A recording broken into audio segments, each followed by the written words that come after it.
Alright YouTube, we're at the old Cincinnati milling machine. I know some people like to see these old machines run. What I need to do tonight is to make these extrusions the same dimensions as this extrusion. Now these are going to be repair sections for a guy that's doing an aircraft in the hangar next door.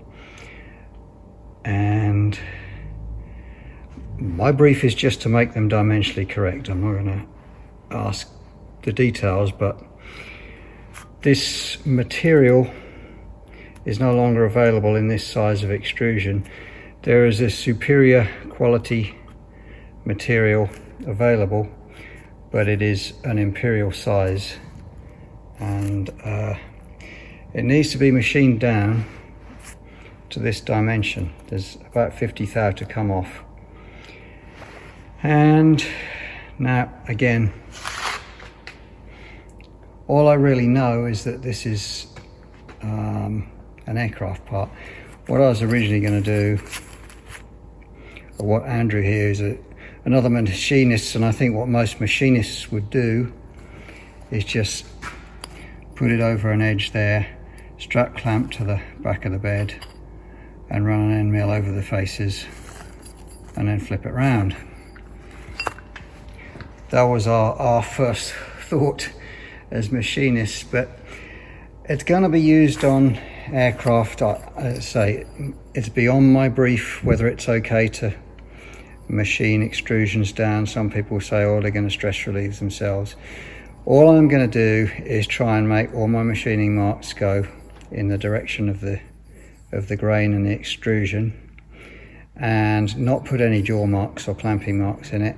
And I'm going to not get it hot. I'm going to not work it hard to affect the temper of it, because aluminium can change its heat treatment state at relatively low temperatures. If you can't bear your hand on it, you may have ruined it or changed the grain structure, and that can have all sorts of effects. Corrosion in 20 years time. The reason this part needs to be replaced is exfoliation at the tip there, and there are going to be, well, these parts need to be machined down to various dimensions to prepare a splice and a new bit to be inserted. But as I say, that's an approved scheme. That's not my issue. My brief is to mill these down, and the slightly unconventional way that I've got it set up is I've got a mini pallet here in the vise with a step on the edge. I'm going to drop them in there like that, being very careful. There are no chips in there. They're going to mark the parts. In fact, I'm even going to take this sticky paper off here. Start with a clean one. Leave everything clean. This is relieved here to allow this radius to seep down. We're going to snug the vise just a little bit. Tappy tap tap the whole thing. Watch out that these soft face hammers pick up swarf. And mark your parts. Snug the vise. Come across here with a slab cutter. I'm just going to barely touch off, take a measurement, and go back with a finishing climb cut. And I'm hoping for what I'm hoping for is a really nice finish with any machining marks running in the direction of the grain there. So that's my goal, just because it's good practice, I think, with an aircraft part to not get it hot and not leave marks on it. Even hammer blows can damage things, so we'll see how that goes. Alright, so I'm set up there. Hopefully we've got about 50 thou to come off. I've guesstimated 30 thou here between the cutter and the plate. I've guesstimated 70 thou here between the cutter and the plate using some gauges. So that should leave me a good 20 thou to come off here. So I should be able to safely come through this way, take a measurement, raise the knee the required amount, and go back with a climb cut to leave a nice finish. It may work, it may not. We'll see. Lay down some WD-40. Aluminium seems to cut nicely with WD-40. Again, I'm not going to work it hard, I'm not going to get it hot, I'm not going to risk any chips welding. I've got a reasonably big diameter, very sharp, high-speed slab cutter here. So hopefully that is going to do the job.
And that's what I was hoping for, is a nice finish. I got bizarrely a really nice finish. I hardly need to make the climb cut back in the other direction, but I think I'm going to do it anyway. Yeah, I could have probably done this all in one go, but let's do a climb cut for the last 20th thou or so, just to make it look really pretty.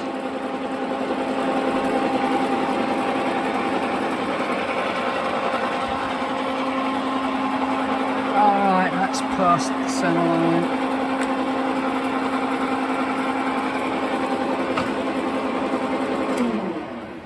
I'm going to take a measurement. I'm going to raise the knee. I'm going to try and finish with a climb cut. Actually, that finish is really nice. I hope I don't make it worse with a climb cut. Let's stick to plan A for now. And that's exactly what I wanted.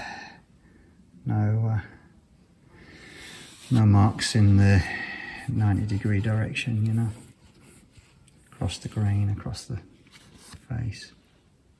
Alright, take a measurement, do a final cut.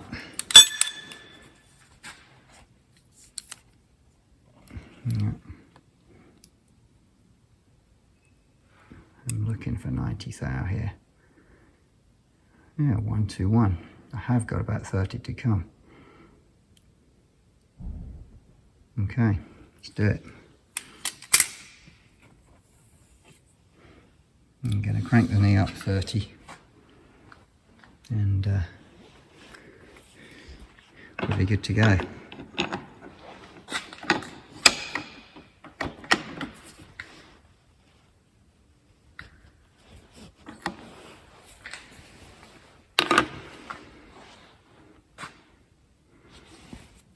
Alright, time for a climb cut. Just put a little bit of friction on the old table.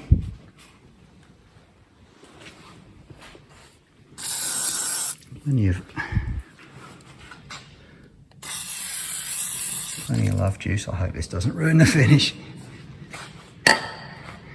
And go.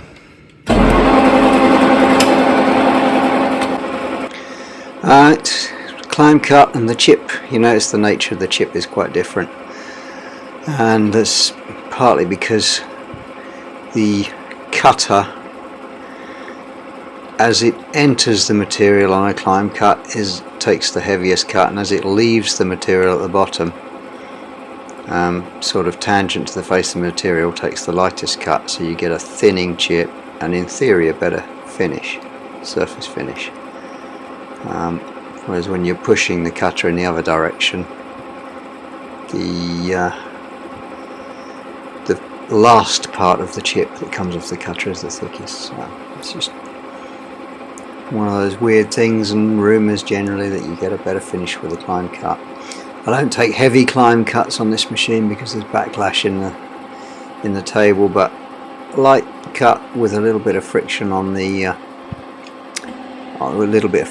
lock is going to be fine, and it was fine.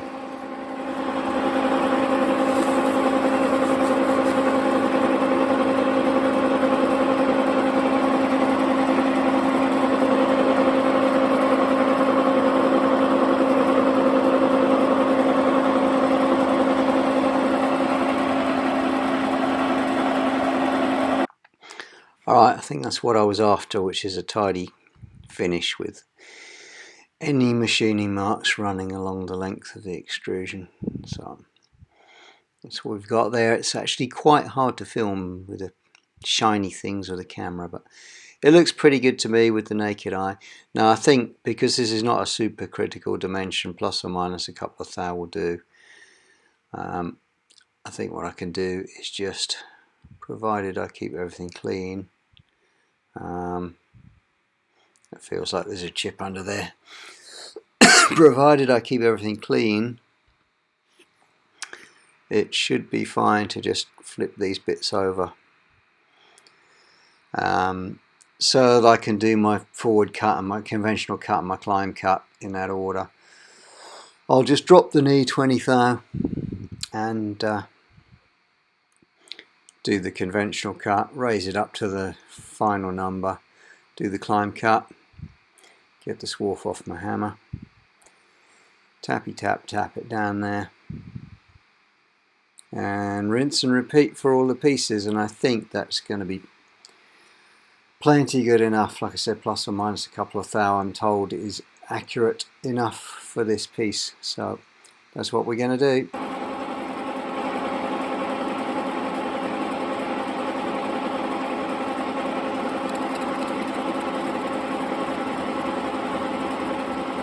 Alright, so here goes with the conventional cut. I'll speed that up, I won't bore you watching it all again. Then we'll raise the knee up to 20 thou, do the climb cut. That should be it for this part. And it should be fairly quick. It takes about 30 seconds to get through one of these cuts, so should be able to do a part every couple of minutes. As usual, the setup time was more than the machining time. But such is life.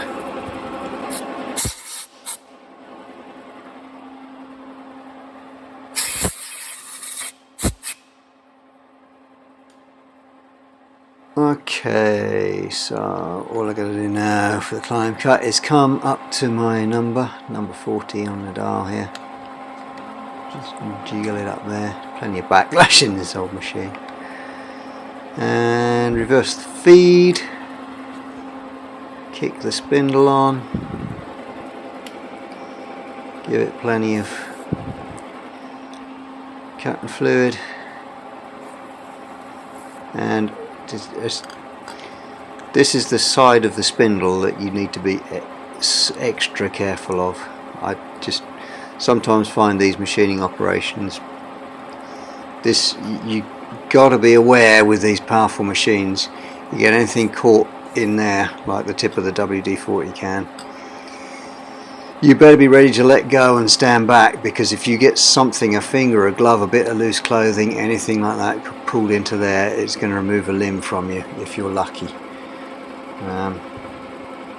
This side of the machine, I mean, things can get snagged and wrapped around a spindle from this side, but it's more likely to kick things out at you than it is to actually, the other side is guaranteed to pull you in if you get anything anywhere near that, so be careful. Right, I don't think that's too bad. There's my vice handle.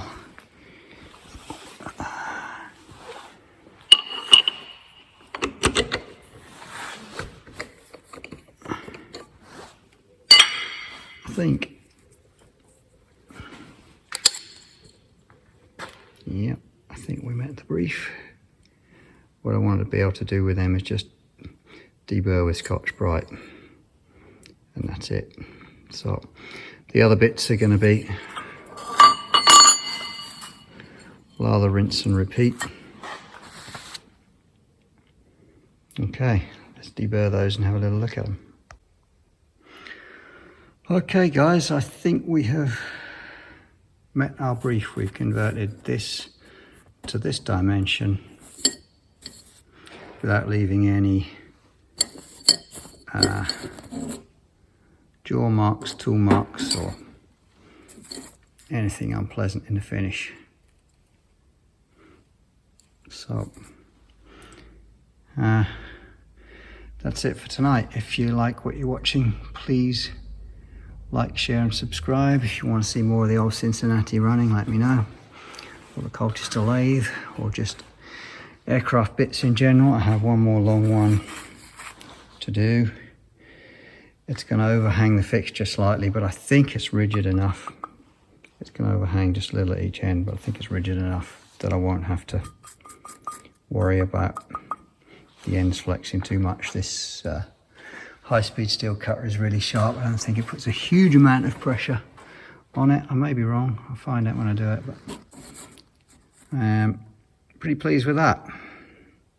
Thanks for watching. Like, share and subscribe. Good night.